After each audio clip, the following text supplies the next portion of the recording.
যদি এখনই আপনারা শক্ত হাতে কন্ট্রোল করতে না পারেন, গোটা বাংলাদেশের স্বাধীনতাকে তারা মার্কিন যুক্তরাষ্ট্রের কাছে বিক্রি করে দিবে।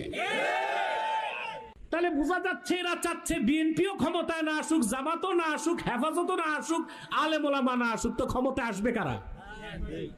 এই যে খতনা করছে 2 দিন আগে, এরা বলে যায় তোমাদের ভাই যা বলে তা তোমরা প্রমাণ পেয়েছো, পাও নাই? আমি বলে যাচ্ছি এনসিপি কে যদি এখনই আপনারা শক্ত হাতে কন্ট্রোল করতে না পারেন, গোটা বাংলাদেশের স্বাধীনতাকে তারা মার্কিন যুক্তরাষ্ট্রের কাছে বিক্রি করে দিবে।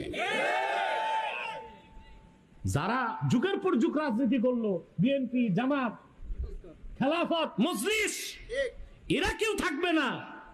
ওনারা খতনা করছে 2 দিন আগে, হ্যাঁ, এনসিপি, ন্যাশনাল চিলড্রেন পার্টি, ওনারা ক্ষমতায় যাবে। রাজনীতির রও তো বুঝে না। দেশ স্বাধীন এক জিনিস, রাজনীতি আরেক জিনিস, রাষ্ট্র পরিচালনা আরেক জিনিস। এনসিপি কে যদি এখনই আপনারা শক্ত হাতে